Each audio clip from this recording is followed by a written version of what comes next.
고린도전서 7장 1절부터 3절 같이 읽겠습니다. 너희가 쓴 문제에 대하여 말하면 남자가 여자를 가까이 아니함이 좋으나 음행을 피하기 위하여 남자마다 자기 아내를 두고 여자마다 자기 남편을 두라. 남편은 그 아내에 대한 의무를 다하고 아내도 그 남편에게 그렇게 할지라. 아멘. 성경에 기록된 바로 볼 때 사도 바울은 결혼을 하지 않은 독신으로 보는 것이 일반적인 견해입니다. 그는 하나님의 나라의 복음을 위하여 스스로 독신을 선택한 것으로 보입니다. 당시 유대 문화로 볼 때에는 유대인 바리새파였던 바울은 한때 결혼했을 것이라고 하는 견해도 있습니다.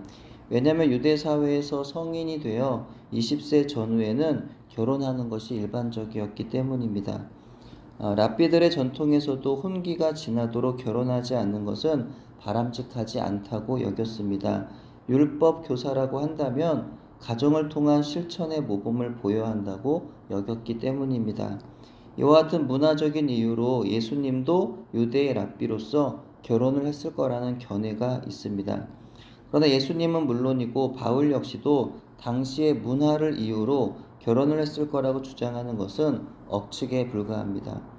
대부분의 랍비들이 결혼했지만 마을을 순회하면서 계명을 가르치던 랍비들의 경우는 그 사명을 감당하느라 혼기를 놓치거나 결혼하지 않는 사람들도 물론 있었고 경제적인 이유로 인하여 결혼하지 못하는 경우도 있었기 때문입니다.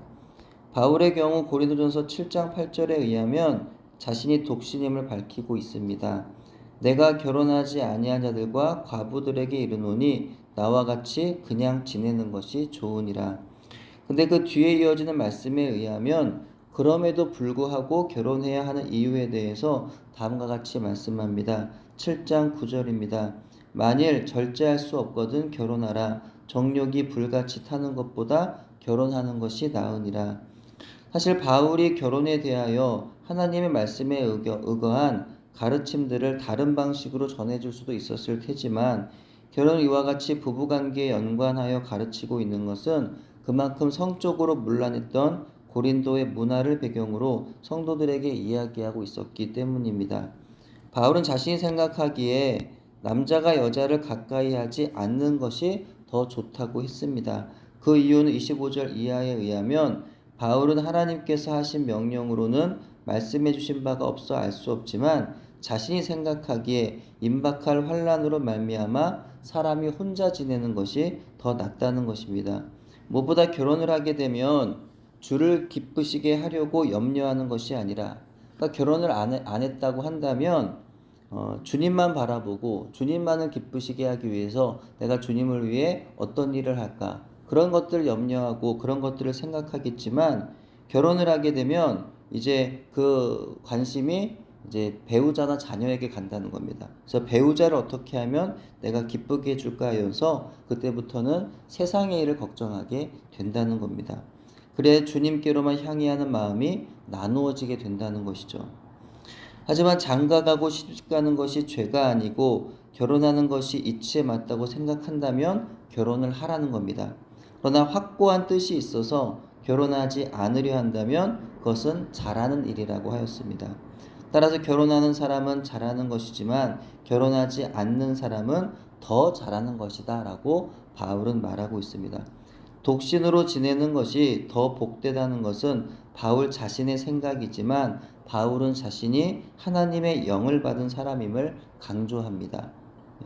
만약 결혼했으면 남편은 아내에게, 아내는 남편에게 의무를 다해야 한다는 거예요.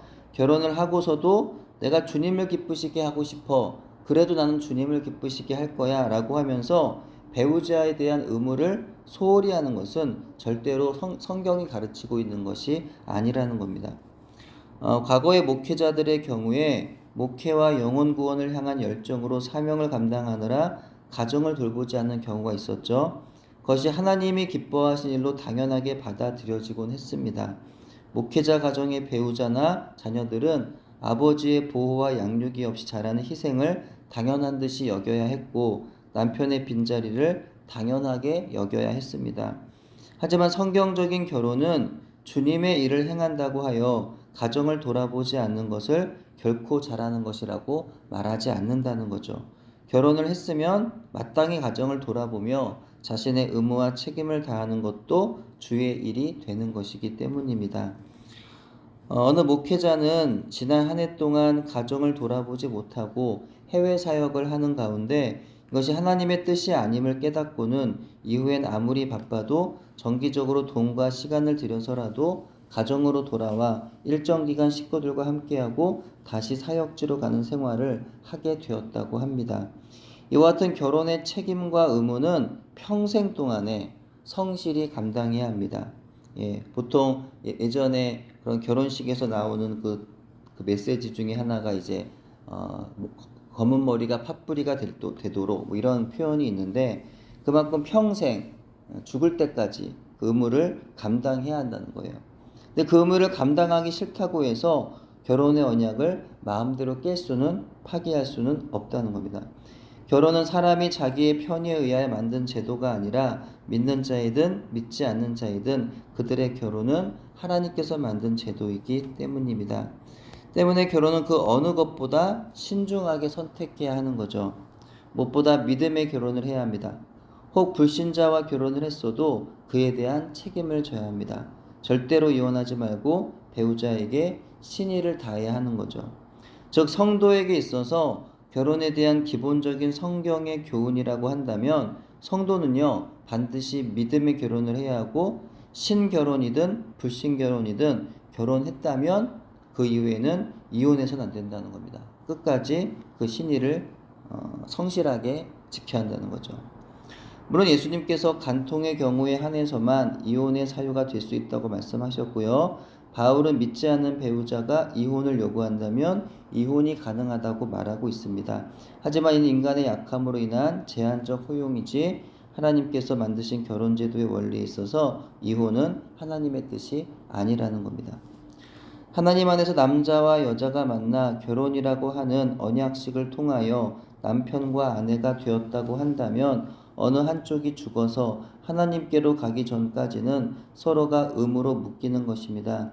평생의 하나님 안에서 한 몸이 되어 함께 가야 하는 관계가 된 것입니다. 무엇보다 하나님 안에서 예수 그리스도의 십자가의 복음을 경험한 성도는 받은 바 성령의 충만함으로 결혼의 언약을 끝까지 지켜야 합니다. 성령의 열매를 가정 안에서 이루며 어떤 일이 있어도 십자가의 사랑으로 서로의 허물을 덮어주고 용납해 주어야 합니다. 사랑과 희락과 화평과 오래 참음과 자비와 양성과 충성과 온유와 절제로 결혼 생활을 더 나아가 가정을 굳게 지켜야 할 의무를 우리가 가지고 있는 것입니다.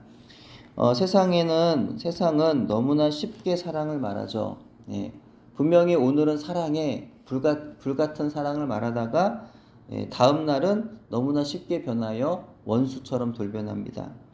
너무나 음란하여 입에 담을 수 없는 일들이 부부간에 또 가정 안에서 벌어지고 있죠. 물론 우리가 모두 죄인인 것은 맞지만 이 경건한 믿음의 가정에서는 생각할 수도 없는 하늘의 딴 세상에서 벌어진 일들이 우리의 주변에서 일어나고 있습니다. 그 TV에 보면 이혼 숙녀 그런 프로그램이 있잖아요. 거기 보면 이제 패널 중에 크리스찬도 있는데 그 크리스찬들이 보기에는 완전 딴 세상의 이야기들을 그 출연자들이 하고 있습니다. 너무나 정말 황당하고 정말 생각할 수 없는 그런 일들이 곳곳에서 우리가 몰라서 그렇지 너무나 많이 일어나고 있다는 거예요. 음란하고 패역한 이 세상에서 결혼의 언약을 지켜내는 저와 여러분 되기를 바랍니다. 우리의 가정에 세상의 이기적이고 탐욕적인 음란이 틈타지 못하도록 오직 성령 안에서 예수 그리스도의 십자가 희생의 사랑과 서로를 향한 신뢰와 순종이 우리의 가정 안에 임하기를 소원합니다. 기도합니다. 하나님 아버지, 고린도 교회를 향한 사도 바울의 가르침을 통하여 우리의 결혼과 가정을 돌아봅니다. 우리 가운데 세속적이고 비성경적이며 불신앙적인 것들이 들어와 있다면 그것이 하나님 말씀이 결코 아니란 사실을 깨닫고 인정하여 돌이킬 수 있게 해 주시옵소서. 세상의 관습과 문화들이 말하는 대로 따라가지 않게 해주시고 우리 하나님의 백성으로서 성경 말씀대로 살아가도록 인도해 주옵소서. 우리가 허락하신 결혼과 가정을 믿음으로 끝까지 지켜내게 해주시고 사랑으로 세워나갈 수 있도록 인도하여 주옵소서. 예수님 이름으로 기도합니다. 아멘.